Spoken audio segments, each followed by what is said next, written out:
അതിൻ്റെ ഔട്ട്പുട്ടാണ്, അതായത് എൻഡ് പ്രൊഡക്റ്റാണ് നമ്മൾ സ്കിന്നിലേക്ക് വരുന്നത്. അതുകൊണ്ടാണ് നമ്മൾ സ്കിന്നിന് എന്ത് ട്രീറ്റ് ചെയ്തിട്ടും കാര്യം വരാത്തത്. സ്കിന്നിൻ്റെ മുകളിൽ വാസലിൻ തൂത്തത് കൊണ്ടോ എണ്ണ തൂത്തത് കൊണ്ടോ കാര്യമില്ല. ഇത് ഇന്റേണൽ ആയിട്ടുള്ള പ്രശ്നമാണ്. താരന് മുടി നരയ്ക്കുന്നത്, മുടി പൊഴിയുന്നത്, ഇത് അലർജിയാണ്, ഇത് സ്കിൻ പ്രോബ്ലം ആണ്. പക്ഷെ ഇതിന്റെ റൂട്ട് കോസ് കിടക്കുന്നത് ഇൻറ്റസ്റ്റൈൻ ആണ്. ഇതാണ് അതിന്റെ സത്യം. വെറുതെ നമ്മൾ കുറേ അലർജിക്കും മരുന്ന് കഴിച്ചും മടുക്കുകയാണ്. അലർജിക്ക് മരുന്ന് കഴിക്കുന്നതിന് പകരം നിങ്ങൾ അലർജി ഉണ്ടാകുന്ന സാധനം ഏതാണ് അത് മാറ്റി വെച്ചാൽ മതി, നമ്മുടെ പ്രശ്നം ക്ലിയർ ആവും.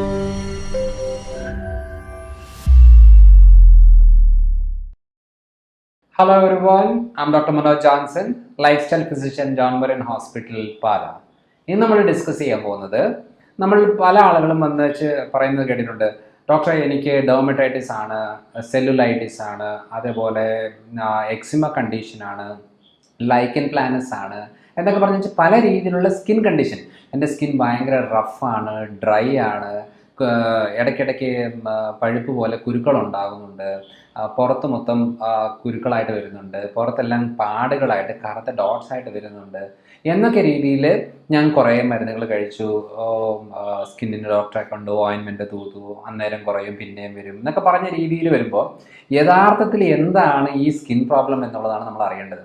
സ്കിന്നിൻ്റെ പ്രോബ്ലം എന്ന് പറയുന്നത് അത് വയറ്റിലെ പ്രശ്നമാണ്, വയറല്ല, ആന്തരിക അവയവങ്ങളുടെ പ്രശ്നമാണ്. അതിൻ്റെ ഔട്ട്പുട്ടാണ്, അതായത് എൻഡ് പ്രൊഡക്റ്റാണ് നമ്മൾ സ്കിന്നിലേക്ക് വരുന്നത്. അതുകൊണ്ടാണ് നമ്മൾ സ്കിന്നിന് എന്ത് ട്രീറ്റ് ചെയ്തിട്ടും കാര്യം വരാത്തത്. ഒന്ന് ശ്രദ്ധിച്ച് നോക്കിയിട്ടുണ്ടോ? ആരെങ്കിലും നോക്കിയാൽ മതി. ഇപ്പോൾ വെരിക്കോസ് അൾസർ എന്ന് പറയുന്നൊരു കണ്ടീഷൻ, വെരിക്കോസിൻ്റെ പ്രശ്നങ്ങളിൽ ഇപ്പം ഞാൻ ഏറ്റവും കൂടുതൽ കാലിൻ്റെ പ്രശ്നങ്ങളാണ് ട്രീറ്റ് ചെയ്യുന്നത്. അപ്പം ഈ കാലിൻ്റെ പ്രശ്നങ്ങൾ ട്രീറ്റ് ചെയ്യുമ്പോൾ തന്നെ മനസ്സിലാവും. എന്നാൽ ഞാൻ എപ്പോഴും ആദ്യം നോക്കുന്ന കാലാണ്. ഈ കാല് നോക്കുന്ന പ്രത്യേകത എന്താണെന്ന് വെച്ചാൽ കാലിൽ രോമം പൊഴിഞ്ഞു വരുന്നുണ്ടോ എന്നുള്ളതാണ് ആദ്യം നോക്കുന്നത്. രണ്ടാമത് കാലിന് കളർ മാറുന്നുണ്ടോ എന്നുള്ളതാണ് നോക്കുന്നത്. മൂന്നാമത് ആദ്യം ഇത് വയലറ്റ് കളർ, പിന്നെ ബ്രൗൺ കളർ, പിന്നെ ബ്ലാക്ക്, പിന്നെ അത് ചൊറിയാൻ തുടങ്ങും.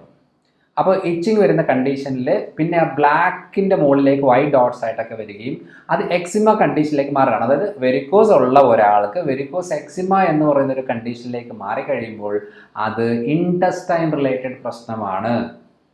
ഇതിൻ്റെ ഭാഗമായിട്ട് കുറച്ച് കഴിയുമ്പോൾ ഇത് പൊട്ടി ഒലിക്കാൻ തുടങ്ങും. അപ്പോൾ വ്രണമായി മാറും. ഈ വ്രണമായി മാറിയ ഈ കാല് പല ആളുകളും പല സമയങ്ങളിലായിട്ട് ചികിത്സ ചെയ്യണം. ആൻറ്റിബയോട്ടിക്സ് എടുക്കുന്നു, കഷായങ്ങൾ കുടിക്കുന്നു, പല മരുന്നുകൾ കഴിക്കുന്നു, ഗുളികകളായിട്ട് എടുക്കുന്നു, പെയിൻ കില്ലർ എടുക്കുന്നു, ഒരു മാറ്റം വരുന്നില്ല. കാരണം എന്താണ്? ഇത് അവിടെ അല്ല ട്രീറ്റ് ചെയ്യേണ്ടത്. നിങ്ങൾ കാലിൻ്റെ പ്രശ്നം എന്ന് പറഞ്ഞു വെച്ചാൽ കാലിൻ്റെ പുറത്ത് പോയിട്ട് ഓയിൻമെൻറ്റ് തൂത്തുകൊണ്ടിരുന്ന പ്രശ്നം മാറില്ല. ഇത് ഇൻറ്റസ്റ്റൈൻ റിലേറ്റഡ് പ്രോബ്ലമാണ്, ഇത് പ്രോട്ടീൻ അലർജിയാണ്. ഇതേ സെയിം കണ്ടീഷൻ തന്നെയാണ് നമ്മുടെ സ്കിന്നിൻ്റെ മുകളിലേക്ക് പുറത്ത് ഭാഗങ്ങളിൽ കറുത്ത ഡോട്ടുകളായിട്ടും കുരുക്കളായിട്ടും ഈ കുരുക്കൾ നല്ല യെല്ലോ കളറായിട്ട് പെയിൻഫുൾ ആയിട്ടൊക്കെ വരുന്നത് ഇത് തന്നെയാണ്. അപ്പോൾ ഒന്ന്, നമ്മുടെ ഫാറ്റ് ലിവർ കണ്ടീഷനിൽ ഈ ബുദ്ധിമുട്ടുകൾ ഉണ്ടാകും. അതേപോലെ ഒബേസിറ്റി, അമിതമായിട്ടുള്ള വെയിറ്റിൻ്റെ ഭാഗമായിട്ട് ഹൈ കാലറി ഡയറ്റ് ബോഡിയിലേക്ക് കയറിയതിൻ്റെ ഭാഗമായിട്ട് ഇത് ഉണ്ടാകും. ബാഡ് കൊളസ്ട്രോൾ, പ്രത്യേകിച്ചും അൺഹെൽത്തി ഫാറ്റ് ബോഡിയിൽ കളക്ട് ആയാൽ ഈ പ്രശ്നങ്ങളുണ്ടാവും. പ്രോട്ടീൻ അലർജി ഉണ്ടെങ്കിൽ ഈ പ്രശ്നങ്ങളുണ്ടാവും. അപ്പോൾ പല കാരണങ്ങളുകൊണ്ടാണ് ഇത് ഉണ്ടാകുന്നത്. അപ്പോൾ അതുകൊണ്ടാണ് ഡ്രൈ സ്കിൻ എന്ന് പറഞ്ഞുകൊണ്ട് സ്കിന്നിൻ്റെ മുകളിൽ വാസലിൻ തൂത്തത് കൊണ്ടോ എണ്ണ തൂത്തത് കൊണ്ടോ കാര്യമില്ല. ഇത് ഇന്റേണൽ ആയിട്ടുള്ള പ്രശ്നമാണ്. ഇനിയെങ്കിലും മനസ്സിലാക്കുക, നമ്മുടെ സ്കിന്നിൽ വരുന്ന ഏതൊരു പ്രശ്നവും സ്കിന്നിൻ്റെ പ്രശ്നമല്ല, അത് ഇന്റേണൽ ആയിട്ടുള്ള പ്രശ്നം കൊണ്ട് ഉണ്ടാകുന്നതാണ്. അതല്ല എന്ന് പറയാൻ കാരണം എന്താണ്? വളരെ സിമ്പിൾ കാര്യം. നമ്മളൊരു സ്കിന്നിൻ്റെ പ്രശ്നത്തിന് ഒരു ഓയിൻമെൻറ്റ് തൂത്തു. ആ ഓയിൻമെൻറ്റ് തൂത്തപ്പോഴത്തേനും അതങ്ങ് കുറച്ച് കഴിയുമ്പോൾ 1-2 ആഴ്ചക്കുള്ളിൽ അത് വീണ്ടും ആ പ്രശ്നങ്ങൾ കാണിച്ചു. അല്ലെന്നാൽ അവിടെ അല്ലെങ്കിൽ ഇവിടെ ഏതെങ്കിലും മാറി അത് പ്രശ്നം ഉണ്ടാവും. ഇത് തന്നെയാണ് കാലയിലെ ചൊറിച്ചിലായിട്ട്, മുട്ടിൻ്റെ താഴെ ഭയങ്കരമായിട്ട് ചൊറിച്ചിലുണ്ടാവും. അതിന് നമ്മൾ പല രീതിയിലുള്ള എണ്ണകൾ തൂക്കുന്നു, ഓയിൻമെൻറ്റ് തൂക്കുന്നു, പൗഡറുകൾ ഇടുന്നു, സോപ്പ് തേച്ച് കുളിക്കുന്നു, എന്തും ചെയ്തു കാര്യമില്ല. കാരണം എന്താ? ഇത് ഉള്ളിലെ പ്രശ്നമാണ്. ഇനി താരൻ്റെ ശ്രദ്ധിച്ചിട്ടുണ്ടോ? ഞാൻ എപ്പോഴും ആദ്യം ചോദിക്കുന്ന ഒരു ചോദ്യം എന്താണെന്ന് വെച്ചാൽ, നിങ്ങൾക്ക് താരനുണ്ടോ? താരന് മുടി നരയ്ക്കുന്നത്, മുടി പൊഴിയുന്നത്, ഇത് അലർജിയാണ്, ഇത് സ്കിൻ പ്രോബ്ലം ആണ്. പക്ഷെ ഇതിൻ്റെ റൂട്ട് കോസ് കിടക്കുന്നത് ഇൻറ്റസ്റ്റൈൻ ആണ്. ഞാൻ കഴിഞ്ഞ പ്രാവശ്യം അത് പറയാനുള്ള രസമുള്ള കാര്യം എന്താണെന്ന് വെച്ചാൽ, താരനുണ്ടോ എന്ന് പറഞ്ഞാൽ ഞാൻ ഉടനെ പറയും, നിങ്ങൾ പ്രോട്ടീൻ ഒന്നും മാറ്റി വയ്ക്കും. പ്രോട്ടീൻ മാറ്റി വെച്ച ഒരാഴ്ച കൊണ്ട് താരം പോകും. അല്ലാതെ എത്രയോ പേര് ഈ ഓയിൻമെൻറ്റും തൂത്ത്, സ്പ്രേയും അടിച്ച്, സോപ്പും തൂത്ത്, ഷാമ്പുകൾ മാറ്റിയിട്ട്, മരുന്നുകൾ എടുത്ത്, എന്തോരം കാര്യങ്ങളാണ് ചെയ്യുന്നത്. ഇത് സ്കിൻ പ്രോബ്ലം ആണ്, പക്ഷെ ഇതിന്റെ റൂട്ട് കോസ് കിടക്കുന്നത് ഇൻറ്റസ്റ്റൈൻ ആണ്, കുടലിലാണ്. മോഷൻ പ്രോപ്പർ അല്ല, കോൺസ്റ്റിപ്പേഷൻ ഉണ്ടാകുന്നു, അത് 100% സ്കിന്നിനെ ബാധിക്കും. അതുകൊണ്ട് സ്കിന്നിന് പ്രശ്നമുണ്ടോ, നമ്മൾ ക്ലിയർ ആക്കേണ്ടത് ഇന്റേണൽ പ്രോബ്ലംസിനാണ്. ഇനി പല ആളുകളിലുണ്ട്, ഫുള്ള് കാല് മൊത്തം പൊട്ടി ഒലിച്ച് എന്ത് ചെയ്താലും മാറുന്നില്ല, ആന്റിബയോട്ടിക്സ് കഴിച്ച് മടുത്തു. ഒരു ആന്റിബയോട്ടിക് കഴിച്ചിട്ട് നിർത്തി കഴിയുമ്പോഴത്തേക്ക് 2 ദിവസം കഴിയുമ്പോൾ വീണ്ടും പ്രശ്നം, അപ്പോൾ വീണ്ടും രണ്ടാമത്തെ ആന്റിബയോട്ടിക്. അങ്ങനെ ഒരു 2-3 മാസമൊക്കെ ആന്റിബയോട്ടിക്സ് കണ്ടിന്യൂസ് ആയിട്ട് എടുക്കുന്ന ആൾക്കാർ ഉണ്ട്. അപ്പോൾ ഇതിനകത്ത് അങ്ങനെ ഒരു കേസ് കഴിഞ്ഞ പ്രാവശ്യം വന്ന സമയത്ത് അവരോട് ഞാൻ ആദ്യം പറഞ്ഞത്, നിങ്ങളൊരു കാര്യം ചെയ്യും, നിങ്ങൾ ആദ്യം ചെയ്യേണ്ടത് എന്താണ്, പ്രോട്ടീനൊക്കെ ഒന്ന് മാറ്റി വെക്കുക. അപ്പം എത്ര നാളായി പ്രശ്നം തുടങ്ങിയിട്ടുണ്ടെന്ന് ചോദിച്ചു. അപ്പോൾ അവർ പറഞ്ഞു, അത് 10-15 കൊല്ലമായി ഡോക്ടറെ, അപ്പോൾ 10-15 കൊല്ലമായിട്ട് ഇത് തന്നെയാണ് അവസ്ഥ.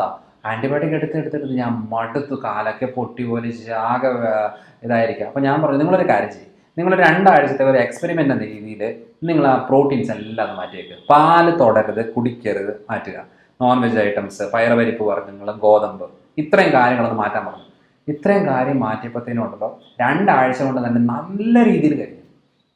ഞാൻ പറയാൻ വന്ന കാര്യം എന്താണെന്ന് വെച്ചാൽ, ഭൂരിഭാഗം ആൾക്കാർക്കും ഗ്ലൂട്ടൻ അലർജി ഉണ്ട്. അത് തിരിച്ചറിയുന്നില്ല. ഗോതമ്പിലും മൈദയിലും ഓട്സിലൊക്കെയാണ് ഗ്ലൂട്ടൻ ഉള്ളത്. ഇവിടെ നമ്മുടെ സ്കിൻ കണ്ടീഷനും പ്രത്യേകിച്ചും കാലിൻ്റെ പ്രശ്നങ്ങൾ സ്ഥിരമായിട്ട് ചെയ്യുന്നത് കൊണ്ട് നമുക്കറിയാം, ഓട്സ് ഒരു ദിവസം ഉപയോഗിച്ച് കഴിഞ്ഞാൽ പിറ്റേ ദിവസം ഭയങ്കര ചൊറിച്ചിലായിരിക്കും. അത് എല്ലാവർക്കും അല്ല, എല്ലാവർക്കും എല്ലാ ഭക്ഷണങ്ങളോ കാര്യങ്ങളും പ്രശ്നമല്ല. അതുകൊണ്ട് സ്കിൻ പ്രോബ്ലം എന്ന് പറഞ്ഞാൽ ഉടനെ സ്കിന്നിനല്ല, സ്കിന്നിന് നമ്മൾ ട്രീറ്റ് ചെയ്യേണ്ടത് എപ്പോഴാണ്, ഇപ്പോൾ ആൻറ്റിബയോട്ടിക്സോ ഓയിൻമെൻറ്റ്സ് ആയിട്ടോ ക്രീമുകളായിട്ടോ എന്ത് വേണമെങ്കിലും അപ്ലൈ ചെയ്യുക. അത് ടെമ്പററി റിലീഫ് മാത്രമാണ്. അത് ആ പ്രശ്നമുള്ളവരോട് ചോദിച്ചാൽ മതി, നിങ്ങളുടെ പ്രശ്നം മൊത്തമായിട്ട് മാറിയോ, എവിടെ, ഓയിൻമെൻറ്റിലേക്കുമ്പോൾ കുറയും, 2 ആഴ്ച കഴിയുമ്പോൾ വീണ്ടും തുടങ്ങും. ഇത് തന്നെയാണ്, ഇതാണ് ഇതിൻ്റെ ഒരു പ്രത്യേകത. ഇതിപ്പോൾ ഒരു 90% കേസുകളുടെ കാര്യമാണ് ഞാൻ പറയുന്നത്. പക്ഷേ ഇപ്പം ഇതേ തന്നെയാണ്. ഇപ്പം ആൻറ്റിബയോട്ടിക് എടുക്കുമ്പോൾ ഈ സ്കിൻ ഇറിറ്റേഷൻസും ബുദ്ധിമുട്ടുകളും പഴുക്കുന്നതും സെപ്റ്റിസെമിയ ഉണ്ടാകുന്ന എല്ലാം കുറയും. പക്ഷേ പിന്നെയും വരും. അപ്പം നമ്മൾ എത്ര മരുന്ന് കഴിക്കും, എത്ര ആൻറ്റിബയോട്ടിക് എടുക്കും, ഇതിനൊരു സൊല്യൂഷൻ വേണ്ടേ? പെർമനൻറ്റ് സൊല്യൂഷൻ വേണമെന്നുണ്ടെങ്കിൽ ഇൻറ്റർണൽ ആയിട്ടുള്ള പ്രശ്നങ്ങൾ എന്താണെന്നുള്ളത് തിരിച്ചറിയണം, എന്നിട്ടാണ് അതിന് മാറ്റം വരേണ്ടത്. അപ്പോൾ ഇതൊക്കെയാണ് അതിൻ്റെ ആക്ച്വൽ കാര്യം. അതല്ലാതെ സ്കിൻ പ്രോബ്ലം എന്ന് പറഞ്ഞാൽ ഇനി ഏത് പ്രോബ്ലം, ലൈക്കൻ പ്ലാനസ് എന്ന് പറഞ്ഞൊരു ഓട്ടോ ഇമ്യൂൺ ഡിസോർഡർ, കഴിഞ്ഞ തവണ ഒരാൾ വന്നു വെച്ചാൽ ഫുൾ എല്ലായിടത്തും കറുത്ത ഡോട്ടുകൾ, പുള്ളി പോലത്തെ വരികയാണ്, പുതിയ പാടുകൾ വരികയാണ്, ചൊറിച്ചിലുണ്ടാകുകയാണ് ദേഹം മൊത്തം. ഇതൊരു ലൈക്കൻ പ്ലാനസ് കണ്ടീഷനാണ്. പക്ഷെ അവർ കുറേ കൊല്ലങ്ങളായിട്ട് ഈ ലൈക്കൻ പ്ലാനസിന് മരുന്നെടുക്കുകയാണ്. ലൈക്കൻ പ്ലാനസിന് മരുന്നെടുക്കുന്നതിൻ്റെ ഭാഗം എന്താ, ഫുൾ ദേഹം മൊത്തം കറുത്ത ഡോട്ടുകളാണ്, ചൊറിച്ചിലാണ്. ഇത് തന്നെയാണ്. പ്രോട്ടീൻ മാറ്റി വെച്ചിട്ട് നമ്മൾ പ്രോപ്പറായിട്ടുള്ള ട്രീറ്റ്മെൻറ്റ് കൊടുത്തതിനും ഇതങ്ങ് കുറഞ്ഞു. അപ്പോൾ അവർ പറഞ്ഞത് എന്താണെന്ന് വെച്ചാൽ, ഞാൻ 15 ദിവസമാണ് എല്ലാവരോടും ആദ്യം പറഞ്ഞു, നിങ്ങൾ 15 ദിവസം നമുക്ക് എക്സ്പെരിമെൻ്റ് ആയിട്ടൊന്ന് ചെയ്ത് നോക്കാം, എന്നിട്ട് നമുക്ക് തീരുമാനിക്കാം എന്ന് പറയുമ്പോൾ 15 ദിവസത്തെ കഴിഞ്ഞിട്ട് അവർ വന്നപ്പോൾ പറഞ്ഞതെന്നറിയോ, ഡോക്ടറെ ഞാൻ പ്രോട്ടീൻ ഈ കടലയും പയറ് പരിപ്പ് ഒന്ന് സ്റ്റോപ്പ് ചെയ്തു, ഞാൻ എന്തായാലും നോൺ വെജ് അധികം കഴിക്കാറില്ല, പക്ഷേ ഈ കടല പയറ് പരിപ്പ് ഞാൻ സ്റ്റോപ്പ് ചെയ്തപ്പോൾ 3ാമത്തെ ദിവസത്തേക്ക് എൻ്റെതെല്ലാം അങ്ങ് കുറഞ്ഞു. ഇപ്പോൾ എനിക്ക് പുതിയതായിട്ടൊന്നും വരുന്നില്ല, ഇപ്പോൾ ഉള്ള കറുപ്പ് നന്നായിട്ട് മങ്ങലുണ്ട്, ചൊറിച്ചിൽ ഫുള്ളായിട്ടങ്ങ് സ്റ്റോപ്പായി. മനസ്സിലായോ? ഇതാണ് അതിൻ്റെ സത്യം. വെറുതെ നമ്മൾ കുറേ അലർജിക്കും മരുന്ന് കഴിച്ച് മടുക്കുകയാണ്. അലർജിക്ക് മരുന്ന് കഴിക്കുന്നതിന് പകരം നിങ്ങൾ അലർജി ഉണ്ടാകുന്ന സാധനം ഏതാണ് അത് മാറ്റി വെച്ചാൽ മതി, നമ്മുടെ പ്രശ്നം ക്ലിയർ ആവും. നമ്മുടെ സ്കിൻ പ്രോബ്ലം എന്ന് പറഞ്ഞാൽ സ്കിന്നിൻ്റെ മാത്രം പ്രശ്നമല്ല, അത് ഉള്ളിലുള്ള പ്രശ്നമാണ്. അത് തിരിച്ചറിഞ്ഞാൽ രക്ഷപ്പെടും. ഇല്ലെങ്കിൽ ആഴ്ചകാലം മുഴുവനും ഓയിൻമെൻറ്റും തൂത്ത് കഷായം കഴിച്ച് ഗുളികയെടുത്ത് ആൻറ്റിബയോട്ടിക്സ് എടുത്ത് നടക്കാമെന്നല്ലാതെ പ്രത്യേകിച്ച് മെച്ചമൊന്നും കിട്ടത്തില്ല. ഇതാണ് അതിൻ്റെ സത്യാവസ്ഥ. എല്ലാവർക്കും എല്ലാ കാര്യങ്ങളും ഏക്കത്തില്ല. ചിലർക്ക് ഇനി ഈ വീഡിയോ കണ്ടിട്ടൊന്ന് ട്രൈ ചെയ്ത് നോക്കുക. വേറെ ഒന്നും വേണ്ട, എക്സ്ട്രാ പ്രത്യേകിച്ച് ട്രീറ്റ്മെൻറ്റ് ഒന്നും ചെയ്യേണ്ട. ഞാൻ ഈ പറഞ്ഞ പ്രോട്ടീൻസ് ഒക്കെ ഒന്ന് മാറ്റി വെക്കുക, എന്നിട്ട് മാറ്റമൊക്കെ അവിടെ നോക്കിയാൽ മതി. എന്നിട്ട് വേണമെന്നുണ്ടെങ്കിൽ ആയുർവേദം ചെയ്യുമോ, ഹോമിയോ ചെയ്യുമോ, ഇംഗ്ലീഷ് മരുന്ന് ചെയ്യുമോ, എന്ത് വേണമെങ്കിലും ചെയ്തോ ഏക്കും. ഇതാണ് അതിൻ്റെ ഒരു സത്യാവസ്ഥ. അപ്പോൾ അടുത്തൊരു വീഡിയോ ആയിട്ട് വരാം. ബൈ.